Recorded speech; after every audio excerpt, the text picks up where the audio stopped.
तो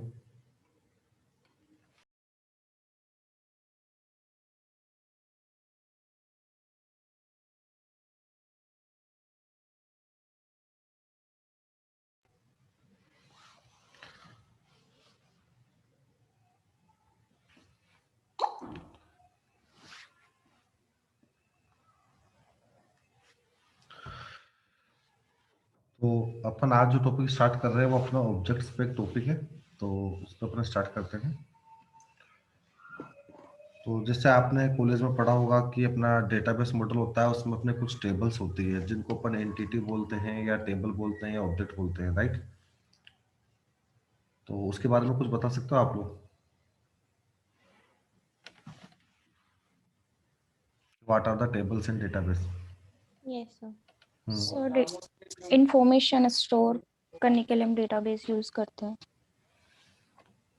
ओके, इसके अलावा और कुछ, कोई और डेफिनेशन? सर डेटा को किसी एक पैटर्न में ऐसे सॉर्ट करके स्टोर करना कि हम अपने रिक्वायरमेंट्स के अकॉर्डिंग जल्दी से वो डेटा रिट्रीव कर सके। Okay, right. तो जैसे जो दोनों डेफिनेशन दी थी वो दोनों सही थी, तो सेम डेफिनेशन सेल्सफोर्स पे भी अप्लाई होती है। तो वहाँ पे जो टेबल्स और एंटिटीज होती है अपने आरडीबीएमएस डेटाबेस मॉडल में, सेम अपने यहाँ पे ऑब्जेक्ट्स होते हैं। ओके, तो आज आपका जो अपना टॉपिक है वो ऑब्जेक्ट्स का ही है। अपने ऑब्जेक्ट्स कितने तरीके के होते हैं, ऑब्जेक्ट्स को कैसे क्रिएट करते हैं, क्या है क्या नहीं, तो वो सब चीज़ अपन देखते हैं। ओके, ठीक है। तो मेरे स्क्रीन विजिबल है, आपने बताना।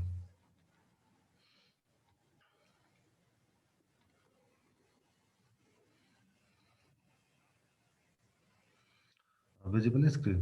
Yes sir. Okay, yes sir. तो अपन आते हैं सेल्सफोर्स ऑब्जेक्ट मॉडल पे। ओके,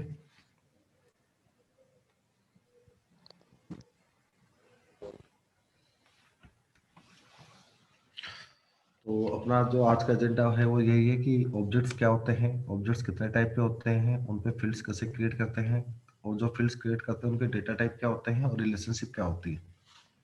ओके, तो सेम जो अभी मैंने आपको बताया कि objects are the database table that allow us to store data specific to organisation in Salesforce. मतलब अपने जैसे अगर अपने सेल्सफोर्स का एक इंस्टेंस परचेस कर रखा है अपनी कंपनी के लिए, तो अपनी कंपनी के रिलेटेड सारी इन्फॉर्मेशन वहाँ पे डेटाबेस में सेव रहेगी। ठीक है।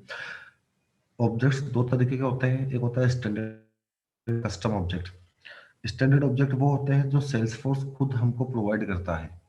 कस्टम ऑब्जेक्ट वो होते हैं जो हम हमारे रिक्वायरमेंट के हिसाब से या कस्टमाइजेशन लॉजिक के हिसाब से हम जो खुद क्रिएट करते हैं। ठीक है।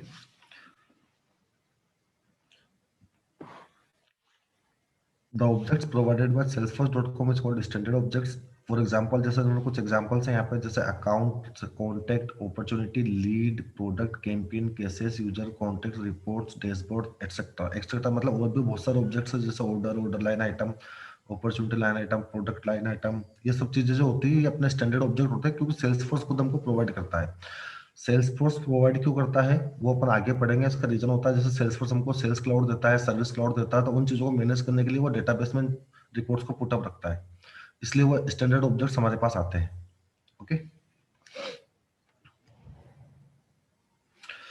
वो सारे ऑब्जेक्ट जो यूजर खुद क्रिएट करता है उनको कस्टम ऑब्जेक्ट बोलते हैं। कस्टम ऑब्जेक्ट भी सेम इन्फॉर्मेशन को स्टोर करता है, जैसे हम आरडीबीएमएस टेबल के अंदर डेटा को स्टोर करते हैं, सेम उसी तरीके से। ठीक है। कस्टम ऑब्जेक्ट हमको प्रोवाइड करता है शेयरिंग डेटा, कि हमको ये भी बताता है कि कौन सा रिकॉर्ड को किसके साथ शेयर करना है, किसके साथ शेयर नहीं करना है। ठीक है। और कस्टम ऑब्जेक्ट पे हम क्या क्या कर सकते हैं, जैसे इसकी कुछ प्रॉपर्टी होती है, जैसे कस्टम फील्ड है, रिलेशनशिप टू अदर ऑब्जेक्ट है, पेज लेआउट है, एक कस्टम यूजर इंटरफेस टैब है। ठीक है। ये चारों चीज क्या है, ये हमारे नेक्स्ट टॉपिक में कवर होगी।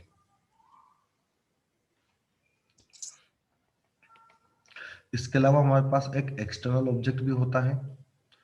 ठीक है। एक्सटर्नल ऑब्जेक्ट क्या होता है कि जैसे बाहर से कोई थर्ड पार्टी सिस्टम में, लीगेसी सिस्टम में, जैसे मान लो ओरेकल है या एमएस एसक्यूएल है, माई एसक्यूएल जो डेटाबेस होता है, तो वहाँ के अगर कुछ डेटा को हमको यहाँ पे मैप करना है तो उसको हम एक्सटर्नल ऑब्जेक्ट बोलते हैं। तो सेल्सफोर्स क्या करता है, सेल्सफोर्स कनेक्ट के थ्रू हम क्या करते हैं, जैसे पर्टिकुलर थर्ड पार्टी पे कोई टेबल है तो उसके फील्ड को हमारे यहाँ के फील्ड से मैप कर देते हैं, और मैप करने से वहाँ का जो डेटा होता है वो हमारे पास यहाँ पे अवेलेबल होता है, तो वो हमारे एक्सटर्नल ऑब्जेक्ट होते हैं। ठीक है। इसकी कुछ लिमिटेशंस होती है कि हमारे एक ओर के अंदर ओनली 100 एक्सटर्नल ऑब्जेक्ट हो सकते हैं। ठीक है। और एक्सटर्नल ऑब्जेक्ट की लिमिट अपने कस्टम ऑब्जेक्ट में काउंट नहीं होती है।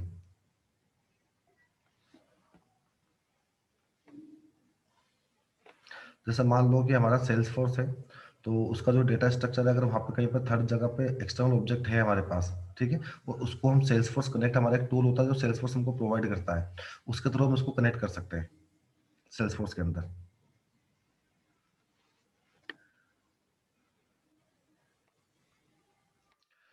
बिग ऑब्जेक्ट्स क्या होते हैं? As same as it is, मतलब जैसे मान लो कि मल्टीपल, जैसे रिकॉर्ड्स की अगर काउंटिंग ज्यादा है, बहुत ज्यादा मिलियंस ऑफ रिकॉर्ड्स है, 100 मिलियन से या 1 बिलियन रिकॉर्ड्स है, तो वहाँ पे हम बिग ऑब्जेक्ट को यूज करते हैं। सेल्स फोर्स कुछ हमारे को स्टैंडर्ड ऑब्जेक्ट भी प्रोवाइड करता है और कुछ हम कस्टम भी बना सकते हैं।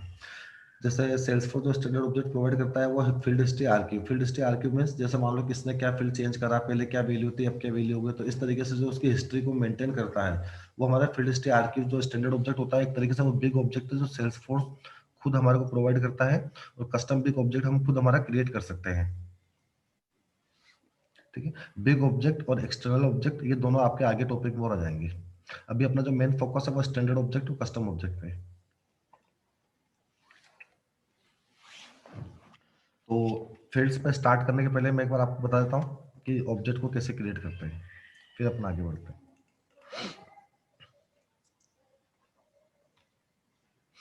यहाँ पे आपके पास गियर आइकन पे एक सेटअप टूल होता है, सेटअप पे आपको क्लिक करना है।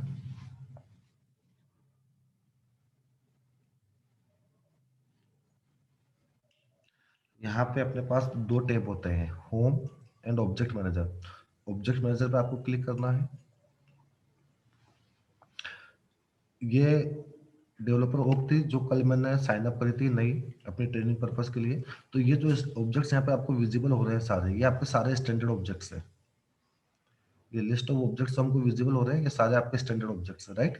ठीक है। जैसे account, activity, address, API, asset, asset excel, ये सारे हमारे स्टैंडर्ड ऑब्जेक्ट सेल्सफोर्स खुद हमको प्रोवाइड करता है। ठीक है। तो हम एक ऑब्जेक्ट बना के देख लेते हैं। यहाँ क्रिएट पे मैं क्लिक करूंगा, यहाँ पे कस्टम ऑब्जेक्ट का मेरे पास ऑप्शन आएगा।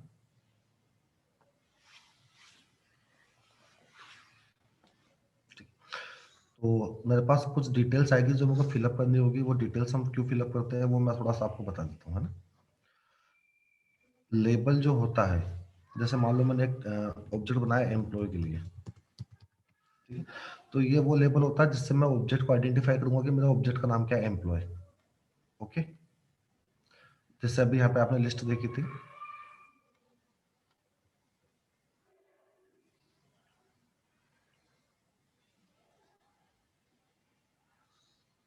जब मैंने ऑब्जेक्ट मैनेजर पे क्लिक करा तो यहाँ पे मेरे पास आया था अकाउंट।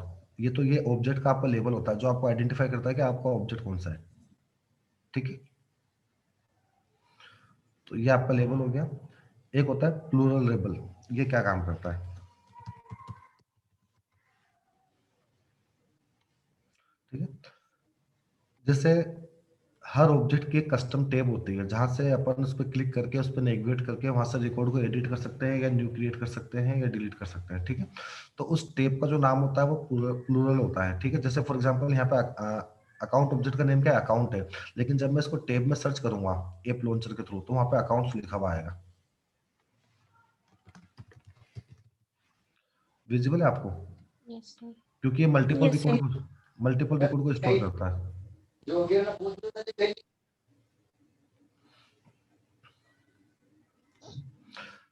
यहाँ पे ऑब्जेक्ट नेम होता है जिसको हम बोलते हैं एपीआई नेम। ठीक है। तो जो भी हमारी कस्टम चीजें होती है, जैसे हमारा कस्टम ऑब्जेक्ट हो गया या कस्टम फील्ड हो गया, उसके लास्ट में ये ऑटोमेटिकली अपेंड हो जाता है। क्या कीवर्ड अपेंड होता है वो मैं आपको बता देता हूँ। अंडरस्कोर सी। अंडरस्कोर सी हमको रिलेट करता है कि जो हमारा ऑब्जेक्ट है वो कस्टम ऑब्जेक्ट है। ठीक है। स्टैंडर्ड ऑब्जेक्ट में अंडरस्कोर सी नहीं आता, कस्टम ऑब्जेक्ट में अंडरस्कोर सी आता है। कस्टम ऑब्जेक्ट हो, कस्टम फील्ड हो, सब में अंडरस्कोर सी आएगा लास्ट में। ये हमको अलग से अपेंड करना पड़ता है, ऑटोमेटिकली चीजें अपेंड हो जाती है। यहाँ पे सिर्फ आपका नाम आएगा, जो आपका लेबल नेम है वो बाय डिफॉल्ट कॉपी हो जाता है, लेकिन अगर आप चाहो तो उसको चेंज भी कर सकते हो। ठीक है। लेकिन अंडरस्कोर सी यहाँ पे आपको अपेंड नहीं करना, वो बाय डिफॉल्ट सेल्सफोर्स खुद ही कर देगा। ठीक है। ऑब्जेक्ट से रिलेटेड अगर कुछ डिस्क्रिप्शन आपको डालना है, आपको आइडेंटिफाई करने के लिए ऑब्जेक्ट किस पर्पज में काम आ रहा है, तो आप यहाँ पे उसको डाल सकते हो।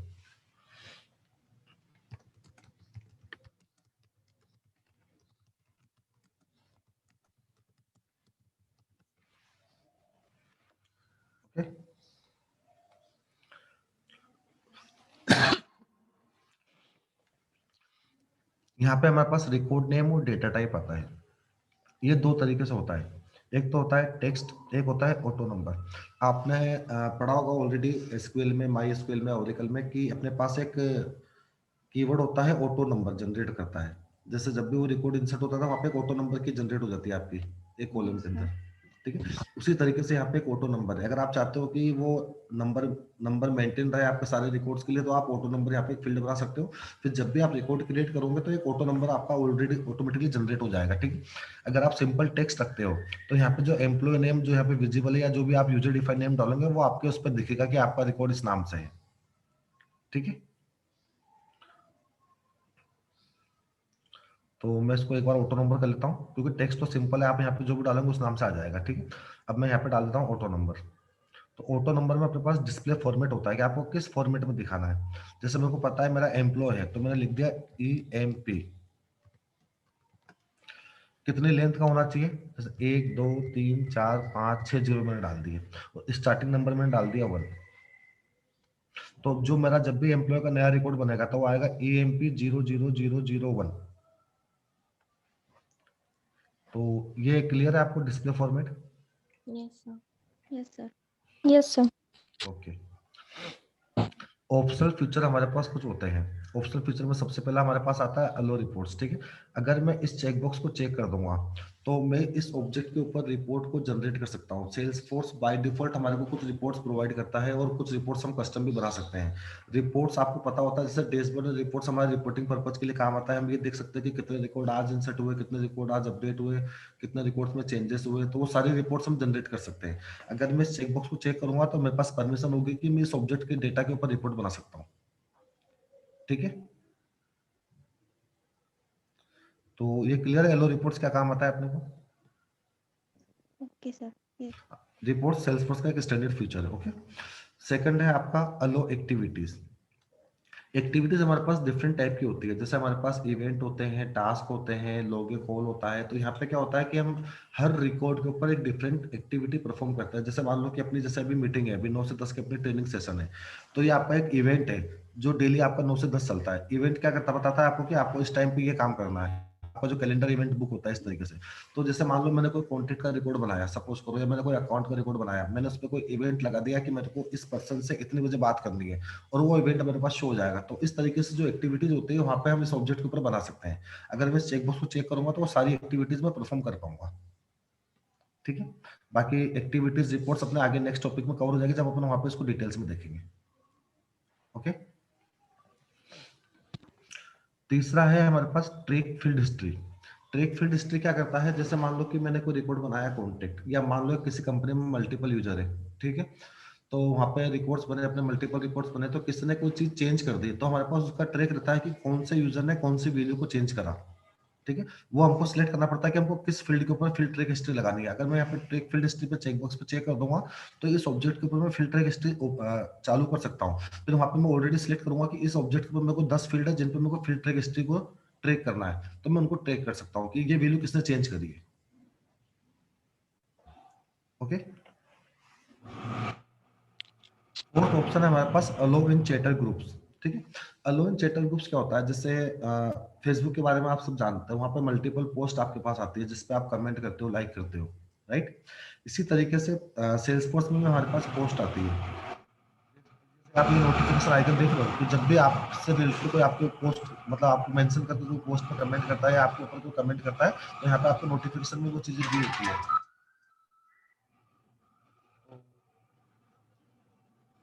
सेम अगर मेरे को ऑब्जेक्ट के रिकॉर्ड, जैसे मान लो मैंने ये एम्प्लॉय ऑब्जेक्ट बनाया, इसके रिकॉर्ड को लेकर अगर मेरे को पोस्ट डालना है चैटर के ऊपर, तो मैं यहाँ पे उसको चालू कर दूंगा, तो रिकॉर्ड की मेरे को परमिशन होती है कि मैं उसके ऊपर चैटर में पोस्ट कर सकता हूँ उस रिकॉर्ड के ऊपर, ओके। Yes, sir. ठीक है, ये सारे फीचर्स हमारे पास ऑप्शन होते हैं। उसके बाद ऑब्जेक्ट क्लासिफिकेशन में हमारे पास 3 ऑप्शन और आते हैं, अलो शेयरिंग, अलो बल्क एपीआईएसएस, अलो स्ट्रीमिंग एपीआईएसएस, ठीक है। एपीएस क्या होती है ये अपन आगे पढ़ेंगे, अभी पर्पस बताता हूँ कि अपन किसको यूज करता है, ठीक है। अलो शेयरिंग, जैसे मान लो कि मेरी कंपनी में 10 यूजर्स है, मैं हूँ, मेरा मैनेजर है, ठीक है। तो सेल्स फोर्स हमारे को सिक्योरिटी मॉडल एक प्रोवाइड करता है जिसमें कुछ लिमिटेशंस होती है। जैसे हमको बताया जाता है कि रिकॉर्ड अगर इसने बनाया है तो उसी को विजिबल होगा। जैसे मान लो कि एक मैनेजर है, उसके नीचे 2 डेवलपर है, एक मैं हूँ, एक दीपक है, ठीक है। तो दीपक जो काम कर रहा है वो दीपक को पता है, मैं जो काम कर रहा हूँ मेरे को पता है, और हमारा दोनों को काम हमारे मैनेजर को पता है, ठीक है। अब बाई चांस मैं किसी दिन छुट्टी पे चला गया, तो मेरा काम तो कोई कर ही नहीं सकता, क्यों? क्योंकि मेरी चीजें मेरे साथ ही शेयर थी, दीपक के साथ शेयर नहीं थी, ठीक है। तो मैं मैनुअली उन चीज, मेरी वाली चीजों को दीपक के साथ शेयर करूं या मेरा मैनेजर उन चीजों को शेयर करे, तो वहां पे शेयरिंग का एक ऑप्शन आता है, तो उसको अलाउ करने के लिए यहाँ पे अलाउ शेयरिंग को चेकबॉक्स को चेक करते हैं, ठीक है। एक्चुअली शेयरिंग क्या होता है वो अपने आगे टॉपिक में कवर करेंगे, अभी सिर्फ कस्टम ऑब्जेक्ट बनाने के लिए आपको छोटा थोड़ा थोड़ा बता रहा हूँ, ओके। ठीक है। अलो बल्क एपीआई एक्सेस, सेल्सफोर्स हमारे को बाय डिफॉल्ट कुछ एपीआई प्रोवाइड करता है, ठीक है। तो जैसे हमको बल्किफाई में कुछ डेटा को अपडेट करना है या इंसर्ट करना है, तो वहां पे हम बल्क एपीआई के थ्रू वो सारा काम करते हैं। जैसे डेटा लोडर होता है वो हमारा बल्क एपीआई पे चलता है, ठीक है। तो अगर मैं इसको चेकबॉक्स में चेक करता हूँ तो मैं बल्क एपीआई के थ्रू इस पे ऑपरेशंस को परफॉर्म कर सकता हूँ। अलो स्ट्रीमिंग एपीआई एक्सेस, इसी तरीके से आपकी एक स्ट्रीमिंग एपीआई होती है जहाँ पे इस ऑब्जेक्ट के लिए हम उसको अलाउ कर देते हैं, ठीक है। उसके बाद हमारे पास आता है डिप्लॉयमेंट स्टेटस। ये दो होते हैं, डिप्लॉयड और इन डेवलपमेंट। इन डेवलपमेंट और डिप्लॉयड में डिफरेंस क्या होता है कि जैसे मान लो कि मैं यहाँ पे एडमिन हूँ, मैंने ये ऑब्जेक्ट बनाया है, इसको अगर मैंने डिप्लॉय कर दिया, तो डिप्लॉय का मीन्स है कि मेरा ऑब्जेक्ट अब मैं जब सेव करूंगा तो ये स्टेटस एक तरीके से डिप्लॉयड होगा, इसको कोई भी यूज कर सकता है। अगर मैं इन डेवलपमेंट रखूंगा कि मेरे को अभी तक कंफर्म नहीं है कि मेरे इस पे क्या फील्ड्स बनेंगे क्या नहीं बनेंगे, और मैं चाहता हूँ कि जब तक इसको कोई काम में ना ले, क्योंकि इसका स्ट्रक्चर वापस चेंज हो सकता है, तो मैं इसको रखूंगा इन डेवलपमेंट। इन डेवलपमेंट रखने से क्या होगा कि ये किसी और यूजर के लिए विजिबल नहीं होगा ऑब्जेक्ट, मतलब इसमें कोई डेवलपमेंट नहीं कर पाएगा, ना तो इस ऑब्जेक्ट को कोई यूज कर सकता है, ना इसके फील्ड्स के अंदर कोई रिकॉर्ड इंसर्ट कर सकता है, ओके। Yes, sir. इसके अलावा सर्च स्टेटस है, जैसे मैंने आपको बताया था कि मैं जब भी ग्लोबली कोई चीज सर्च करता हूँ तो मेरे पास फिल्टर्स आते थे कि अकाउंट में सर्च करना है, कौन सा ऑब्जेक्ट में सर्च करना है। तो अगर मैं यहाँ पे अलो सर्च करूंगा तो मेरे इस एम्प्लॉय ऑब्जेक्ट के रिकॉर्ड को भी मैं यहाँ पे सर्च कर सकता हूँ, ओके।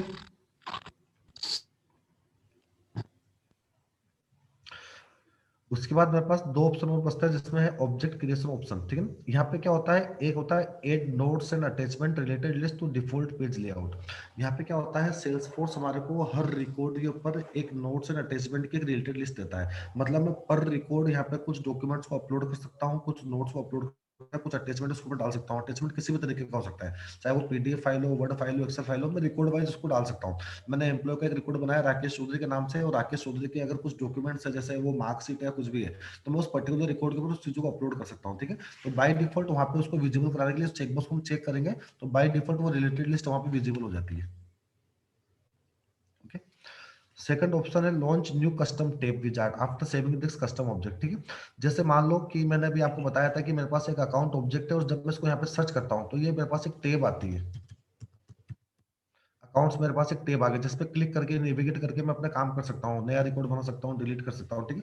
सेम इसी तरीके से अब इस कस्टम ऑब्जेक्ट के ऊपर अगर आपको एक नई टेब बनानी है, न्यू कस्टम टेब बनानी है, तो बाय डिफॉल्ट वो टेब क्रिएट हो जाएगी, अदरवाइज फिर अपने को बाद में मैन्युअली उस चीज को क्रिएट करना पड़ता है, ठीक है। अब अगर मेरी टेब क्रिएट होगी तो वो इस नाम से क्रिएट होगी, एम्प्लॉयज के नाम से, ओके। तो ये इसके ऑप्शन थे। यहाँ तक कोई डाउट हो तो आप बताओ, इसमें किसी भी ऑप्शन पर अगर आपको डाउट आ रहा है तो। No, sir. No, clear? sir. हाँ. Yes, sir.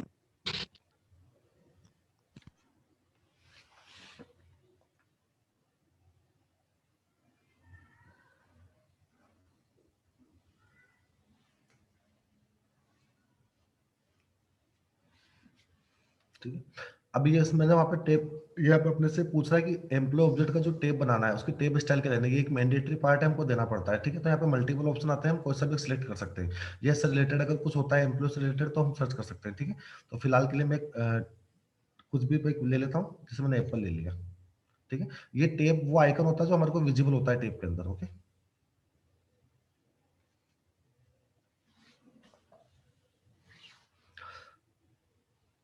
जब हम तीसरे पार्ट पे आते हैं, स्टेप 2 हमारी कंप्लीट हो गई, स्टेप 3 हमारी बच रही है अभी, ठीक है।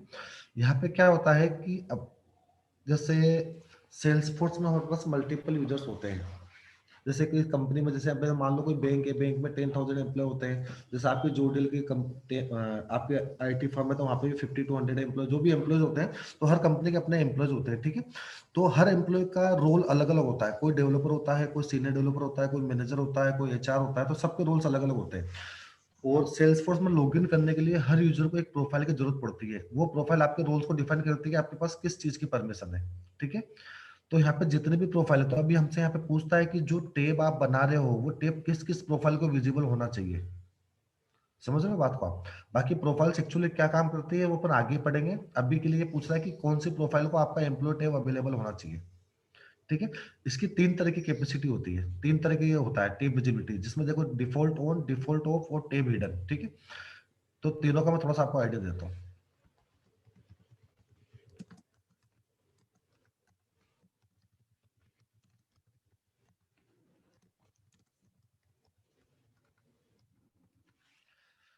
अगर मैंने टेब हिडन करा है किसी प्रोफाइल के लिए, तो उस प्रोफाइल के सारे यूजर्स को वो टेब विजिबल नहीं होगा।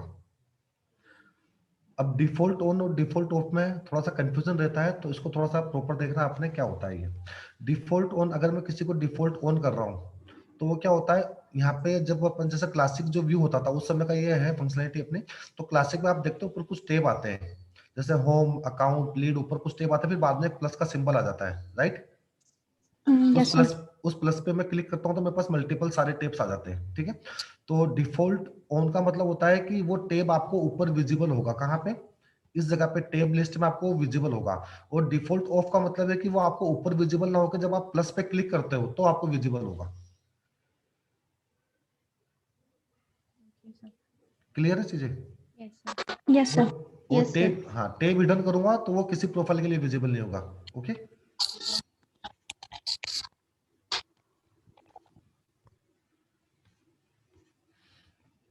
फिलहाल के लिए मैं इसका बाय डिफॉल्ट जो है वो ले लेता हूँ, डिफॉल्ट ऑन है ना।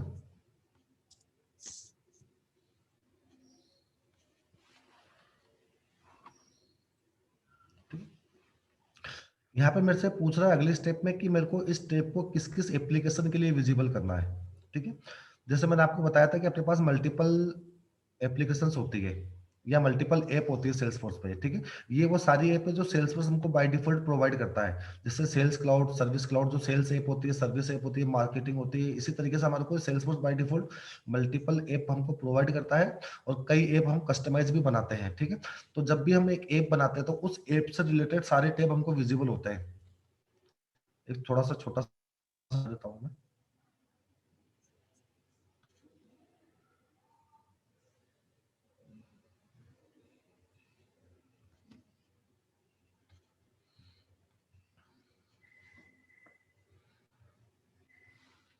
ये देखो यहाँ पे जो विजुअल हो रहा है ना, ये ऐप है। अगर मैं सेल्स को सिलेक्ट करूंगा, अभी यहाँ पे ऑब्जेक्ट कौन कौन सा मेरे पास कंटेंट के लिए, chatter, library, content, subscription, okay. जैसे मैं सेल्स को सिलेक्ट करूंगा तो सेल्स से रिलेटेड जो टैब होंगे वो मेरे पास यहाँ पे विजिबल होंगे, ठीक है। Campaign, lead, account, contact, opportunities, जो सारे मेरे सेल्स ऑब्जेक्ट में काम आते हैं वो सारे मेरे को यहाँ विजिबल हो गए। तो ये मेरे पास ये एप्स होती है। जैसे मैं ऐप को चेंज करूंगा तो उस ऐप से रिलेटेड सारे टैब मेरे को विजिबल होंगे। ये आपका क्लासिक का पार्ट था। लाइटनिंग में अगर आपको टैब सर्च करनी है तो आप यहाँ से सर्च कर सकते हो। ऐप लॉन्चर पे आप आओगे, यहाँ पे आप लिखोगे सेल्स, तो यहाँ पे सेल्स ऐप आपके लिए ओपन हो जाएगी। तो सेल्स से रिलेटेड सारी ऐप आपको विजिबल होगी। अगर आप सर्विस लोगे तो सर्विस से रिलेटेड सारे टैब आपको विजिबल होंगे, ओके। तो यहाँ पे ये मेरे से यही चीज पूछ रहा है कि किस ऐप में आपको इस टैब को विजिबल रखना है। तो अब चीजें क्लियर है आपको? Yes, sir. Yes sir.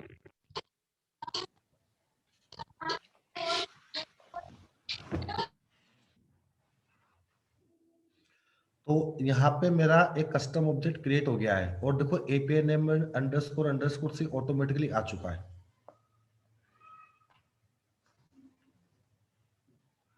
ठीक है। कस्टम ऑब्जेक्ट के ऊपर जैसे कस्टम फील्ड, पेज लेआउट, हम क्या क्या प्रॉपर्टीज इसके ऊपर काम कर सकते हैं वो सारी चीजें हम आगे पढ़ेंगे। फिलहाल के लिए अब अपन ऑब्जेक्ट से रिलेटेड और भी चीजें डिस्कस कर लेते हैं।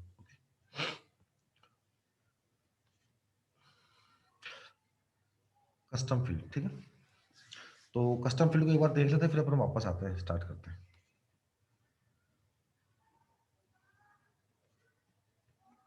ठीक है। जैसे हमारे सेल्स फोर्स में स्टैंडर्ड ऑब्जेक्ट और कस्टम ऑब्जेक्ट होते हैं, उसी तरीके से हमारे सेल्सफोर्स में स्टैंडर्ड फील्ड और कस्टम फील्ड्स होते हैं। स्टैंडर्ड फील्ड्स वो होते हैं जो सेल्सफोर्स हमको खुद प्रोवाइड करता है, कस्टम फील्ड वो होते हैं जो हम खुद क्रिएट करते हैं। हम कस्टम फील्ड कस्टम ऑब्जेक्ट में भी क्रिएट कर सकते हैं और स्टैंडर्ड ऑब्जेक्ट में भी क्रिएट कर सकते हैं। मेरी वर्डिंग पे गौर करना कि कस्टम फील्ड हम कस्टम ऑब्जेक्ट पे भी क्रिएट कर सकते हैं और सेम कस्टम फील्ड हम स्टैंडर्ड ऑब्जेक्ट पे भी क्रिएट कर सकते हैं, ठीक है। Standard fields are the predefined fields that are included standard within the Salesforce application, ठीक है। जैसे फॉर एग्जांपल आपके name, created date, last modified date, owner field जो चीजें आती है ये बाय डिफॉल्ट आपके आती है, ये स्टैंडर्ड फील्ड होता है। चाहे वो कस्टम ऑब्जेक्ट हो चाहे वो स्टैंडर्ड ऑब्जेक्ट हो, उन दोनों ऑब्जेक्ट्स पे कुछ ना कुछ स्टैंडर्ड फील्ड हमारे पास आएगी, ठीक है। जैसे अगर मैं आपको बात करूं तो यहाँ पे अभी अपन ने एक नया ऑब्जेक्ट बनाया था, तो आपने देखा कि 4 फील्ड मैंने क्रिएट नहीं करे, ये ऑटोमेटिकली आए हैं, ठीक है। कि ये रिकॉर्ड किसने क्रिएट करा है, उसका यूजर का नाम आएगा, एम्प्लॉय का नाम क्या है, ऑटो नंबर जो फील्ड अपन ने रखा था वो है, लास्ट मॉडिफाइड इस यूजर को अगर किसी ने क्रिएट करा है उसके बाद अगर किसी ने अपडेट करा है उसका नाम आएगा with date and time specification, और ओनर कौन है इस रिकॉर्ड का। जैसे मैंने कहा था कि मैं और दीपक हमारे मैनेजर के अंडर में 2 है, तो ये रिकॉर्ड मेरे साथ शेयर है, क्यों, क्योंकि मैं इसका ओनर रहूंगा। अगर किसी का दीपक ओनर है तो दीपक के साथ शेयर रहेगा। तो जो रिकॉर्ड क्रिएट करता है बाय डिफॉल्ट वो उसका ओनर होता है, ठीक है। इसको हम चेंज कर सकते हैं। तो ये जो 3-4 फील्ड्स है ये सेल्सफोर्स का स्टैंडर्ड फील्ड है, लेकिन ऑब्जेक्ट हमारा कस्टम ऑब्जेक्ट है, लेकिन वहां पे फिर भी स्टैंडर्ड फील्ड्स आए हैं, ठीक है। क्लियर है? Yes, sir.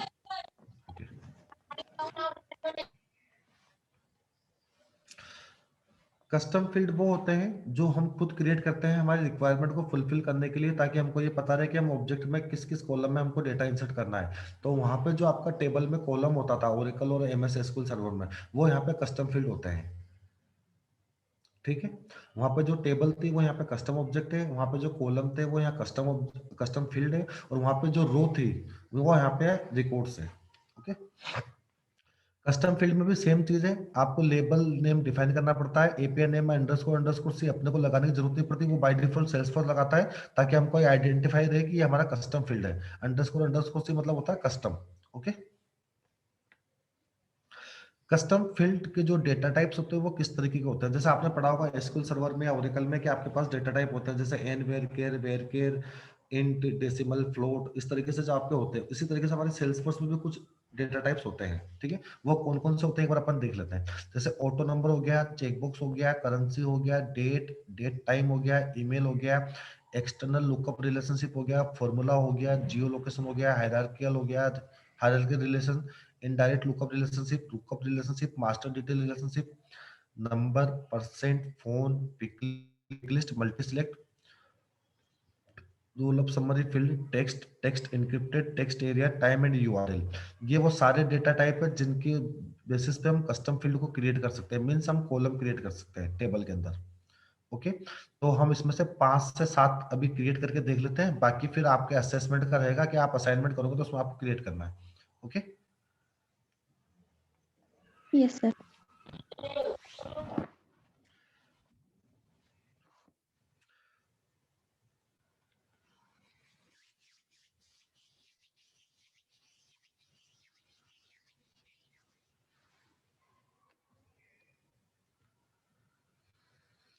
ये वो सारे डेटा टाइप है जो भी हमने पीपीटी में देखे थे, ठीक है। तो सबसे पहले मैं यहाँ पे ले लेता हूँ टेक्स्ट। टेक्स्ट मैंने डेटा टाइप सिलेक्ट करा है,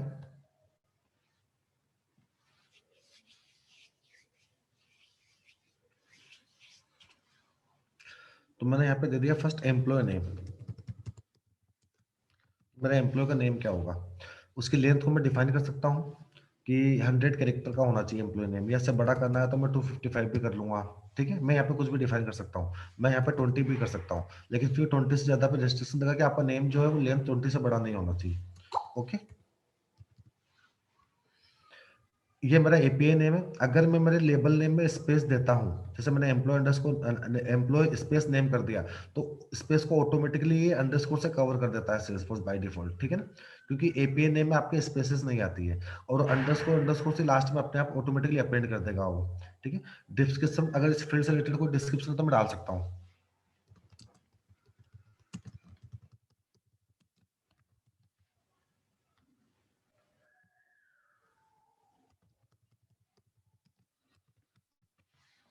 हेल्प टेक्स्ट क्या होता है, एक आपको पता होता है, एक आई नाम से एक आइकन आता है छोटा सा, जैसे कई बार अपन फॉर्म भरते हैं तो अपने को बताने के लिए कि इसकी इन्फॉर्मेशन क्या है, ये किस चीज से रिलेटेड है।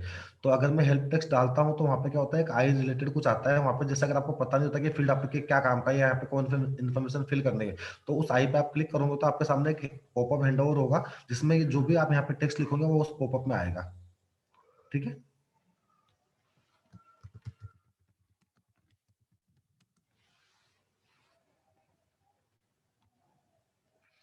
इसके कुछ पैरामीटर्स हैं कि आप ये चाहते हो इसको रिक्वायर्ड रखना है या नहीं रखना, तो आप यहाँ बता सकते हो। अगर इसमें इसको रिक्वायर्ड रखूंगा तो ये हमेशा रिक्वायर्ड मैंडेटरी फील्ड रहेगा।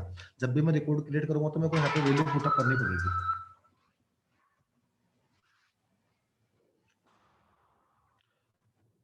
मेरे को 1 मिनट देना है, कॉल आ रहा है, थोड़ा सा अर्जेंट है ना।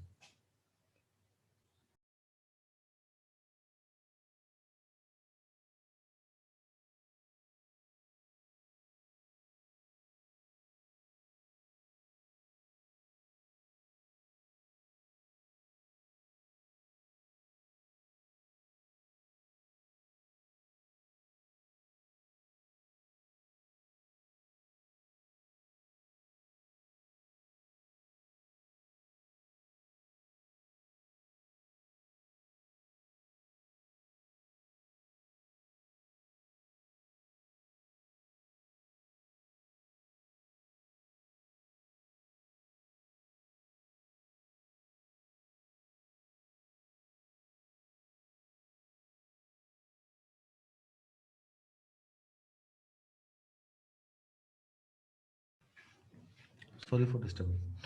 ठीक है। तो रिक्वायर्ड का आपको सेंस समझ में आया, रिक्वायर्ड अपन क्यों करते हैं। अगर मैं चाहता हूँ कि जब भी मैं रिकॉर्ड इंसर्ट करूँ तो मेरे लिए employ name as a mandatory part रहेगा, तो मैं इसको यहाँ पे रिक्वायर्ड कर दूंगा, तो हमेशा ये मेरे को एक रूल, अगर मैं इसको खाली छोड़ूंगा और रिकॉर्ड को सेव करने की कोशिश करूंगा तो मेरे को हमेशा एरर देगा कि this is a required field.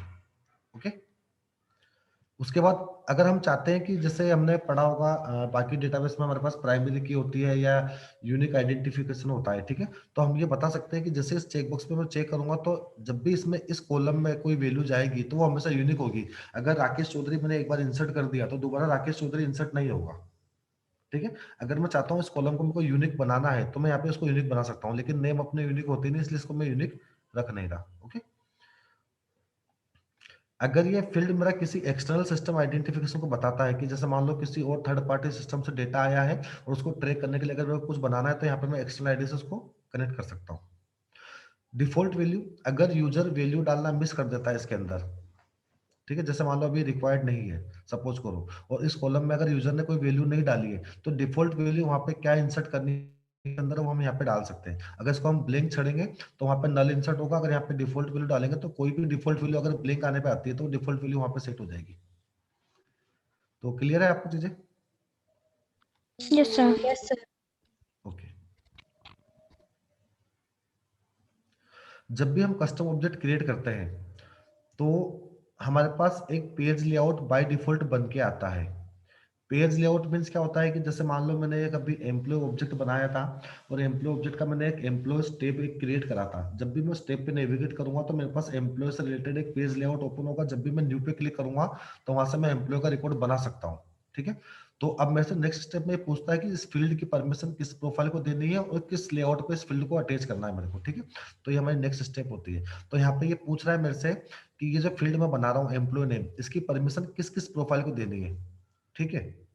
तो जैसे मैंने आपको बताया था कि कस्टम ऑब्जेक्ट की परमिशन कौन सी प्रोफाइल को देनी है, ऐसे ही मेरे से फील्ड लेवल के ऊपर भी पूछता है कि इस फील्ड की परमिशन किसको देनी है। अगर इस फील्ड की परमिशन मैं किसी पर्टिकुलर प्रोफाइल को नहीं दूंगा तो वो फील्ड किसी पर्टिकुलर प्रोफाइल के यूजर्स के लिए विजिबल नहीं होगा।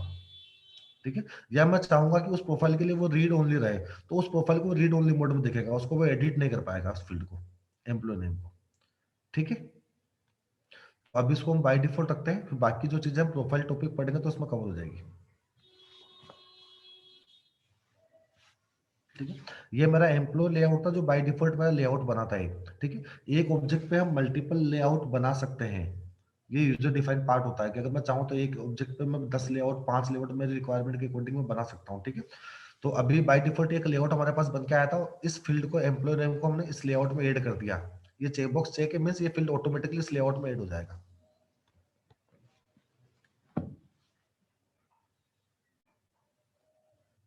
ठीक है। तो अब देखो यहाँ पे ये 4 स्टैंडर्ड फील्ड थे, तो इसमें अंडरस्कोर सी नहीं है। ये मेरा कस्टम फील्ड था, तो यहाँ पे अंडरस्कोर सी आया है। ओके, अब मैं एक बार एक रिकॉर्ड आपको क्रिएट करके बताता हूँ।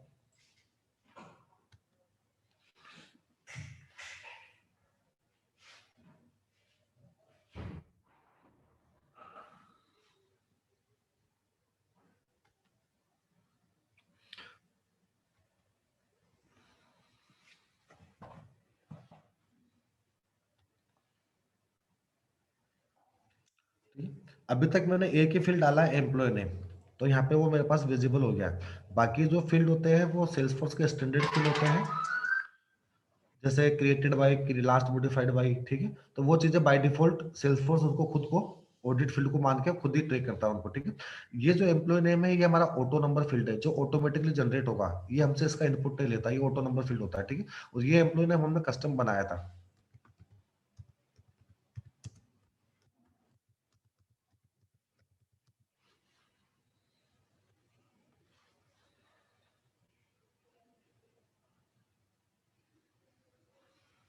ठीक है, ये ऑटो नंबर फील्ड था, ऑटोमेटिकली जनरेट हुआ है, सीक्वेंस मैंने 1 दिया था, इसलिए 1 से स्टार्ट हुआ है, ठीक है। फील्ड का बाय डिफॉल्ट ओनर मैं आया हूं, क्योंकि ये रिकॉर्ड मैंने क्रिएट करा है इसलिए। एम्प्लॉय नेम जो मैंने मैन्युअली लेआउट से इंसर्ट करा था, क्रिएटेड बाय और लास्ट मॉडिफाइड सेल्सफोर्स खुद हैंडल करता है कि इस रिकॉर्ड को क्रिएट किसने करा है। और फर्स्ट टाइम जब हम रिकॉर्ड क्रिएट करते हैं तो क्रिएटेड बाय और लास्ट मॉडिफाइड सेम होता है, 807 पीएम 807 पीएम। अब अगर इस रिकॉर्ड को मैं एडिट करूंगा तो यहाँ पे डेट चेंज हो जाएगी कि मैंने इस रिकॉर्ड को एडिट किस टाइम पे और किस तारीख को मैंने एडिट करा था। ओके,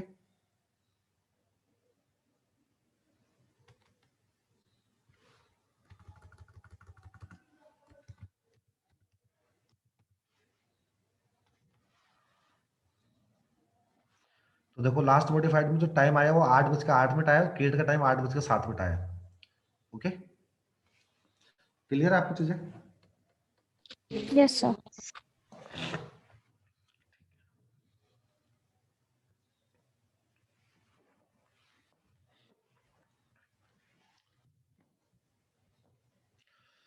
आप मेरे को ये बताओ कि जैसे आपने कॉलेज टाइम पे जो डेटाबेस पढ़ा है, ओरेकल या एमएस एसक्यूएल सर्वर, ठीक है, तो उसमें आपने रिलेशनशिप पढ़ी होगी, तो बता सकते हो रिलेशनशिप चीजें क्या होती है?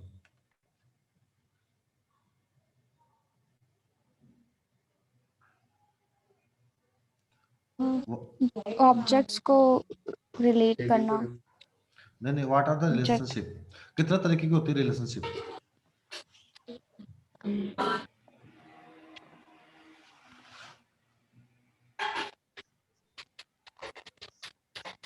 नहीं पता सर ये तो। वो आपने नहीं पढ़ा? हाँ बताइए। सर ऐसे 1 to many करके many right to right, one हाँ टू। बिल्कुल। हाँ, तो कितने तरीके की होती थी वो जो आपने पढ़ी थी? Sir 3 type. Three type. हाँ, क्या क्या होती है? एक तो 1 to many होती है, many to 1 होती है, हम्म, और एक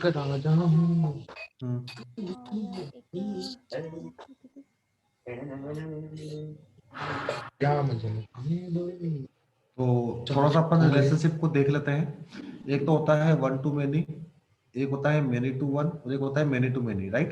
yes sir. ठीक है ना? तो ये 3 इंपॉर्टेंट पार्ट होते हैं, तो इसको अपन एक बार देख लेते हैं।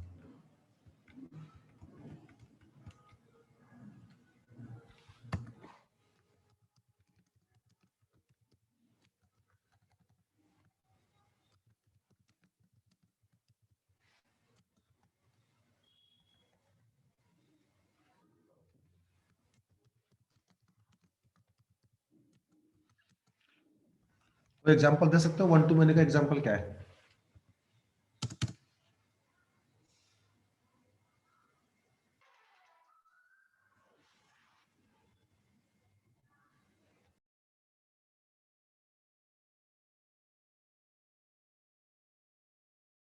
अब 1 to many में वही है कि एक एंटिटी एक ही चीज को डिनोट करेगी, मतलब हाँ सॉरी, वापस बताना क्या कहा आपने? सर 1 to many में ये रहता है कि एक जो एंटिटी है वो एक ही इन्फो को डिनोट करती है। हाँ, Each और customers can have many self orders. जैसे अगर मैं कहूँ कि जैसे जोडियल टेक्नोलॉजी आपकी कंपनी है, राइट? हाँ। तो इसमें जो एम्प्लॉय है वो मल्टीपल है, राइट? तो जोडियल टेक्नोलॉजी अपने आप में वन एंटिटी है, लेकिन जो इसके एम्प्लॉय है वो मल्टीपल है, तो ये वन टू मेनी को रिप्रेजेंट करता है। Yes. Yes, sir. ठीक है, तो समझ गए आप वन टू मेनी क्या चीज होती है? Yes, sir. तो मैं यहाँ पे एक एग्जांपल देके बताता हूँ सेल्सफोर्स के अंदर, ठीक है? तो सेल्सफोर्स में जैसे मान लो मेरा अकाउंट है, ठीक है? अकाउंट रिलेट करता है मल्टीपल कॉन्टेक्ट से, किससे? मल्टीपल कॉन्टेक्ट से। तो अकाउंट हमारा यहाँ पे क्या हो जाता है, वन, और मल्टीपल कॉन्टेक्ट को मल्टीपल होगा तो वन टू मेनी, तो अकाउंट हो गया पेरेंट और कॉन्टेक्ट आपका हो गया चाइल्ड, Child option. ठीक है ना? तो पेरेंट टू चाइल्ड, ठीक है? तो पेरेंट टू चाइल्ड को हम बोलते हैं वन टू मेनी। इसको हम कैसे क्रिएट करेंगे हमारे सेल्स फोर्स के अंदर, वो चीज आपको बता रहा हूँ, ठीक है? तो जैसे मान लो मेरे पास कॉन्टेक्ट ऑब्जेक्ट है, तो इस वन टू मेनी को अचीव करने के लिए मेरे पास दो तरीके होते हैं। दो तरीके इन द सेंस कैसे, कि या तो मैं रिलेशनशिप बनाऊंगा, तो रिलेशनशिप जो हमारे पास होती है वो दो तरीके की होती है। एक तो होती है लुकअप रिलेशनशिप, और एक होती है हमारे पास मास्टर। दोनों में डिफरेंस क्या है हम उसको अभी पढ़ेंगे, ठीक है? तो रिलेशनशिप हमारे पास दो तरीके की होती है, एक होती है लुकअप, एक होती है मास्टर। अगर मैं कॉन्टेक्ट के ऊपर कोई भी फील्ड बनाता हूँ, मैं कॉन्टेक्ट ऑब्जेक्ट की बात कर रहा हूँ, अगर मैंने कॉन्टेक्ट पर लुकअप बनाया है ऑफ अकाउंट, ठीक है? तो जब भी मैं कॉन्टेक्ट का रिकॉर्ड क्रिएट करूंगा तो मैं वहां पे एक अकाउंट का रिकॉर्ड सिलेक्ट करूंगा, तो मैं बताऊंगा कि ये कॉन्टेक्ट इस अकाउंट के अंडर में है, और एक अकाउंट के अंदर में मल्टीपल कॉन्टेक्ट बन सकते हैं। तो मेरा वन टू मेनी का रिलेशनशिप भी हो गया, और मेरा लुकअप फील्ड यहाँ पे क्रिएट हो गया कॉन्टेक्ट के ऊपर, जो इस चीज को मुझे फुलफिल कर रहा है।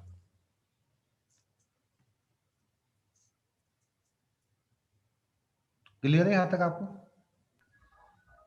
Yes, sir. ठीक है, मेनी टू वन का कोई एग्जाम्पल दे सकते हो आप?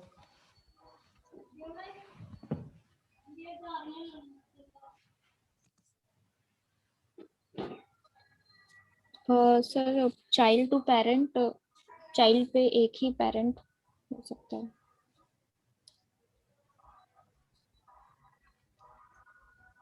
कोई एग्जाम्पल देके आप बताओ तो। चाइल्ड टू पेरेंट में समझा नहीं। सर कांटेक्ट है तो उस पे हम अकाउंट का जो पेरेंट है।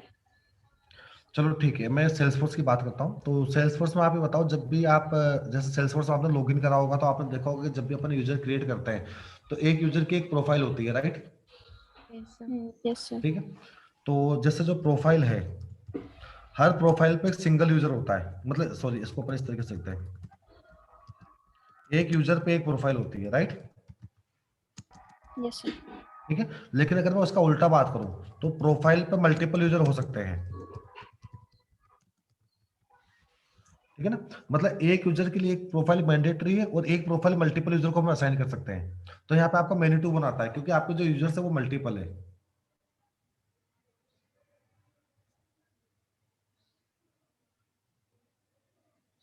क्योंकि एक यूजर को आप एक से ज्यादा प्रोफाइल तो असाइन कर ही नहीं सकते ना। Yes sir. ओके, उसके बाद many to many. Many to many को अगर हमको सेल्स फोर्स में अचीव करना है तो हमको जंक्शन ऑब्जेक्ट बनाना पड़ता है। जंक्शन ऑब्जेक्ट क्या होता है वो अभी हम इसी सेशन में देखेंगे, ठीक है? मेनी टू मेनी का एग्जांपल जैसे मैं आपको बताता हूँ, जैसे अभी कॉलेज के बाद जैसे आप कोई फॉर्म वगैरह भरते हो, बैंक का फॉर्म भरते हो या कुछ भी भरते हो, जैसे आपने फॉर्म भरा, ठीक है?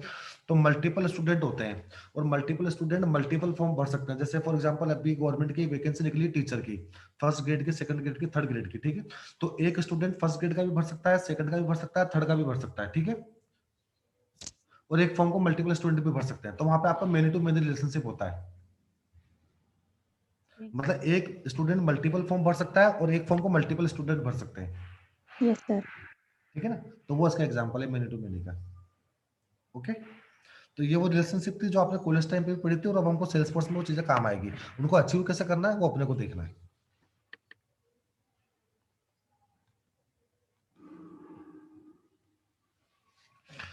तो इसमें एक रिलेशनशिप एक्स्ट्रा है जिसको हम बोलते हैं हायरार्किकल रिलेशनशिप, ठीक है?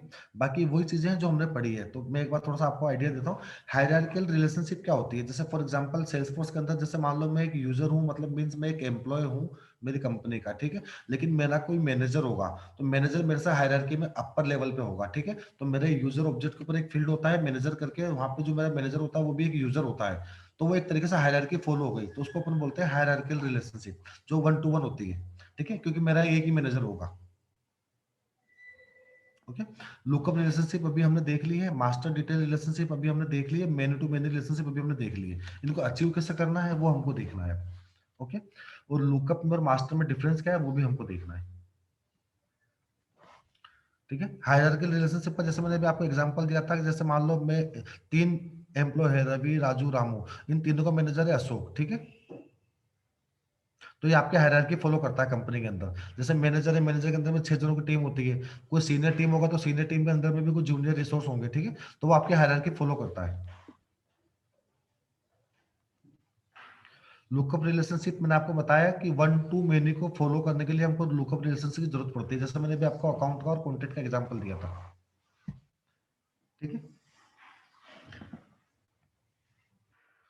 इसमें लुकअप में और मास्टर में जो मेजर डिफरेंस होता है वो ये होता है कि लुकअप मीन्स जैसे मान लो मैंने कोई कॉन्टेक्ट क्रिएट करा है और अकाउंट उसका पेरेंट है, और लुकअप रिलेशनशिप अगर दोनों ऑब्जेक्ट के बीच में है, और अगर मैं एक रिकॉर्ड को पेरेंट को डिलीट करूंगा तो चाइल्ड का रिकॉर्ड के ऊपर कोई इफेक्ट नहीं होगा, सिर्फ जो वैल्यू थी लुकअप रिलेशनशिप में वो वैल्यू खाली हो जाएगी बस, ठीक है। अगर सेम चीज मास्टर डिटेल रिलेशनशिप में होती है, तो मास्टर डिटेल रिलेशनशिप में क्या होता है कि वो टाइटली कपल होता है। Tightly couple in the sense कि अगर मैं पेरेंट को डिलीट करूंगा तो उसका सारे चाइल्ड भी डिलीट हो जाएंगे। ये सबसे बड़ा मेजर डिफरेंस है मास्टर में और लुकअप में। क्लियर हुई चीजें? Yes sir. Yes sir. Yes sir. ठीक है।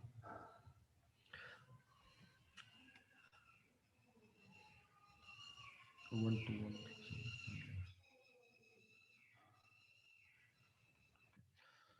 It is similar to lookup relationship, but if a parent record is deleted, the child record also will be deleted automatically. ठीक है? Every child record should be associated to parent. Child record can't exist individually. मतलब अगर मैं simple child record, जैसे मान लो मेरे किसी दो ऑब्जेक्ट में पेरेंट ऑब्जेक्ट है और चाइल्ड ऑब्जेक्ट है, अगर चाइल्ड ऑब्जेक्ट पे मास्टर डिटेल है पेरेंट ए के साथ, ठीक है, तो मैं विदाउट पेरेंट चाइल्ड रिकॉर्ड को क्रिएट नहीं कर सकता। पेरेंट मेरे लिए मैंडेटरी होगा, तो सबसे पहले मेरे को क्या करना पड़ेगा, मेरे को एक पेरेंट रिकॉर्ड बनाना पड़ेगा, उस रिकॉर्ड के बेसिस पे मेरे को चाइल्ड रिकॉर्ड बनाना पड़ेगा, ठीक है।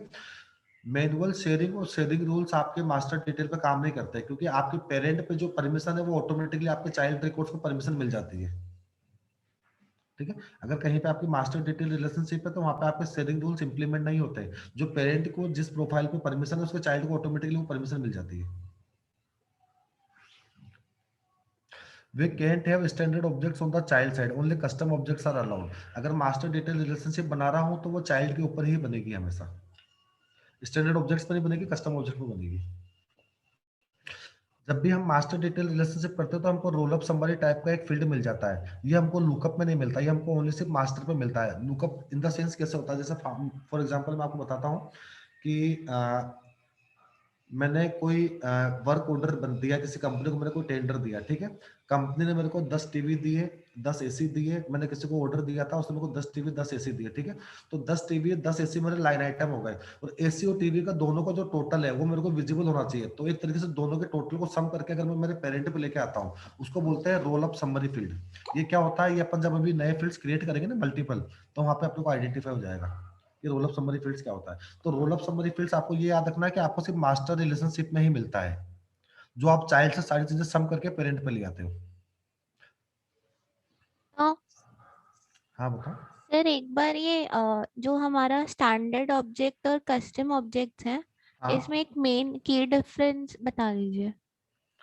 देखो, स्टैंडर्ड ऑब्जेक्ट्स वो होते हैं जो सेल्स फोर्स खुद हमको प्रोवाइड करता है, इसके आखिरी में अंडरस्कोर अंडरस्कोर सी अपेंड नहीं होता है, अच्छा। ठीक है। कस्टम ऑब्जेक्ट वो होते हैं जो हम खुद क्रिएट करते हैं हमारी रिक्वायरमेंट को फुलफिल करने के लिए, और इसके लास्ट में अंडरस्कोर अंडरस्कोर सी अपेंड होता है, ओके सर। ठीक है। Okay sir. Role of summary field हमको किस टाइप से चीजें इन्फॉर्मेशन प्रोवाइड करता है, जैसे रिकॉर्ड का सम कितना है, रिकॉर्ड का काउंट कितना है, उनकी मिनिमम वैल्यू क्या है, उनकी मैक्सिमम वैल्यू क्या है, इस तरह के चाइल्ड ऑब्जेक्ट की इन्फॉर्मेशन जो हमको पेरेंट पे प्रोवाइड करता है वो होता है role of summary field. Okay. Many to many relationship, जैसे मैंने आपको अभी एक एग्जांपल दिया था कि एक स्टूडेंट मल्टीपल फॉर्म भर सकता है और एक फॉर्म को मल्टीपल स्टूडेंट भर सकते हैं, ठीक है, तो वो मल्टीपल हो जाता है, ठीक है। तो उसको हमको अगर क्रिएट करना है तो हमको एज ए जंक्शन ऑब्जेक्ट बनाना पड़ता है, ठीक है। जंक्शन ऑब्जेक्ट कैसे बनाते हैं, मैं एक छोटा सा आइडिया आपको देता हूँ।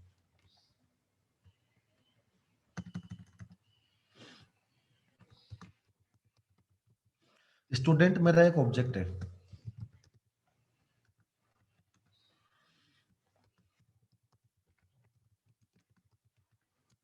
और एप्लीकेशन फॉर्म मेरा एक ऑब्जेक्ट है, ठीक है, दो ऑब्जेक्ट हो गए।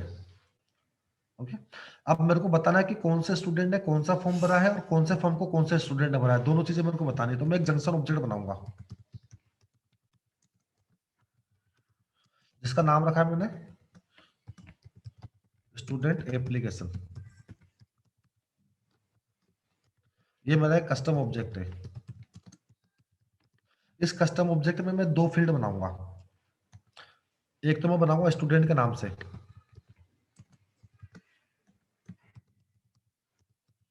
लुकअप बना सकता हूं या फिर मैं मास्टर बना सकता हूं, ठीक है ना। और एक फील्ड में बनाऊंगा एप्लीकेशन के नाम से,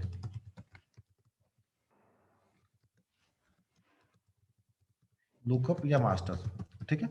तो ये दो एक मैंने जंक्शन ऑब्जेक्ट बनाया स्टूडेंट एप्लीकेशन के नाम से, जिसमें मैंने दो फील्ड बना लिए, स्टूडेंट बना लिया जो इस स्टूडेंट का लुकअप या मास्टर होगा, एक एप्लीकेशन बना लिया जो इस एप्लीकेशन फॉर्म का लुकअप या मास्टर होगा, ठीक है।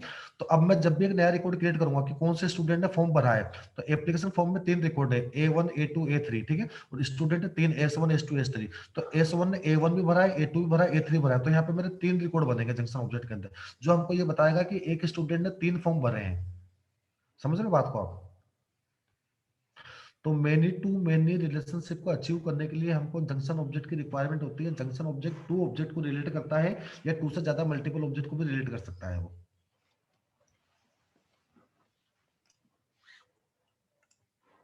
ये एग्जांपल समझ में आया आपको? Yes sir. Yes sir. ठीक है।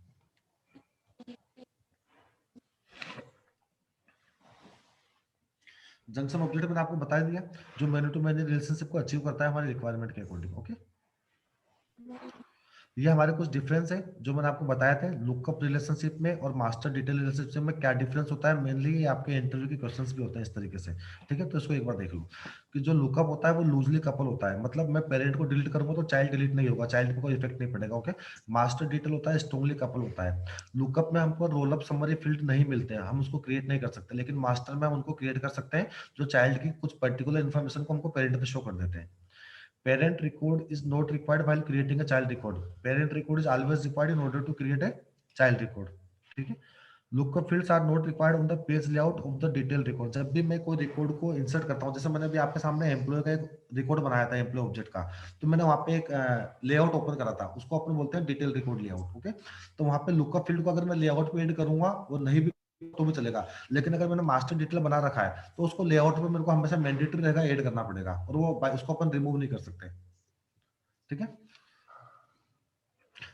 स्टैंडर्ड ऑब्जेक्ट के ऊपर हम लुकअप रिलेशनशिप बना सकते हैं लेकिन मास्टर नहीं बना सकते। By default record ownership of child record is not controlled by the parent, जबकि मास्टर में क्या होता है, पेरेंट कंट्रोल करता है चाइल्ड का ओनर कौन है, ओनरशिप को। ओके, जैसे मैंने कहा था कि हम शेयरिंग रूल यहाँ पे इंप्लीमेंट नहीं कर सकते, पेरेंट्स के पास जो परमिशन है वो चाइल्ड के लिए ऑटोमेटिकली मिल जाती है। You can have a child record without a parent, you can not have a child record without a parent. यहाँ पे मतलब विदाउट पेरेंट हम चाइल्ड रिकॉर्ड क्रिएट कर सकते हैं, यहाँ पे हम क्रिएट नहीं कर सकते, ठीक है। यहाँ पे सेल्सफोर्स की कुछ लिमिट है कि हम 38 लुकअप बना सकते हैं, 38 लुकअप, ठीक है। और हम two master lookup, two master detail relationship बना सकते हैं, ठीक है। No cascade delete, cascade delete means अगर पेरेंट डिलीट करोगे तो चाइल्ड डिलीट नहीं होगा, पेरेंट डिलीट करोगे तो चाइल्ड डिलीट हो जाएगा। ओके, ठीक है। तो मैं मेरा आज का सेशन यहीं तक रखता हूँ, कुछ आपको इश्यूज है तो आप बताइए।